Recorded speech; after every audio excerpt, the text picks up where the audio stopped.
سلامونه ولیکي هلې او په همدې هیله چې تاسو ټول راته روغ جوړ او د عافیت جامې په متن اوسئ لکه څنګه مې چې وعده او ژمنه کړې وه چې زه به راځمه د حمزه ورور هغه نیوکه چې په پولاد عزیز پولاد ورور یې لرله او هغه ته یې ویل چې کوم کتاب نه ته د پښتون شپږ نیم زره کلن تاریخ راښکاره کوي یا مثلا راوړاندې کوي په هغې کې د پښتنو بېحده ناسمې خبرې شوي دي. د همدغې خبرې دپاره راغلی یم چې په ډېر ښه شکل سره کانې باشه شکل سره هغه خلک کانې کړم کوم چې غوښتل چې عزیز پولاد ټولنې ته یو دروغجن او یا ناسم معرفي کړي. زه په دې عقیده یم چې دغه نوع خلک د همدغې ټولنې هغه اصلي بچیان دي کوم چې کوشش کوي او خپل هویت خپل افغانیت هغه رقم خلکو ته وښایي لکه څنګه چې وي. نو د عزیز پولاد ورور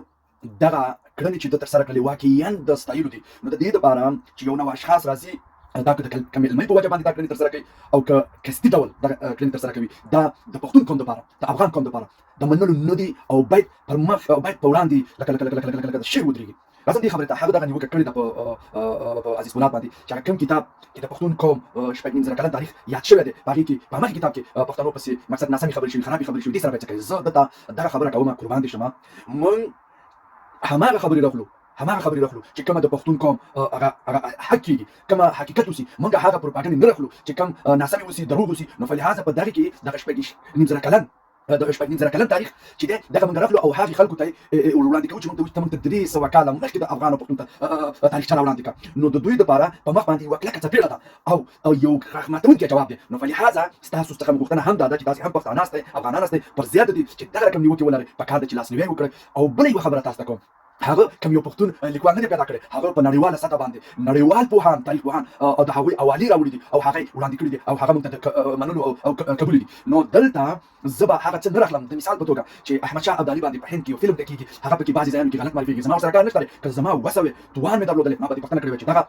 ناسم دي او د دغې حق نه لري او دغه شان دي فلم ته نشو جوړولی. نو اوس لکه څنګه چې اوس توان نه لرم زه باید صبر وکړم او خلکو ته باید داسې څه وړاندې کړم چې هغه حقیقت اوسي او خپلو خلکو ته باید دا ووایم چې تاسې دا خو منئ نه او په مقابل کې به رد جواب ورکوئ.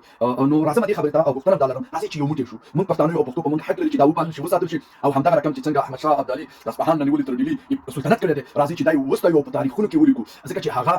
یو پښتون او د هغه حق دا جوړېږي چې هغه موږ وستایو ولیکو او نړیوالو ته هغه رقم ورمعرفي کړو چې څنګه هغه و. نور د هغې خلکو نه مو دا هیله ده چې کومه کړنې او کوم زیار زحمت عزیز پولاد ایستلی باید وستایل شي پر زیاتې دي چې نیوکې په وشي او د غورځولو کوشش کوي. نو دلته داسې اشخاص ډېر کم پیدا کېږي. نو په کار داسې ده چې د ده لاسنیوی وشي او هیله او امید به مې دا وي چې آینده کې موږ افغانان پښتانه سره یو موټی شو تر څو د افغانستان بنسټګر او احمدشاه ابدالي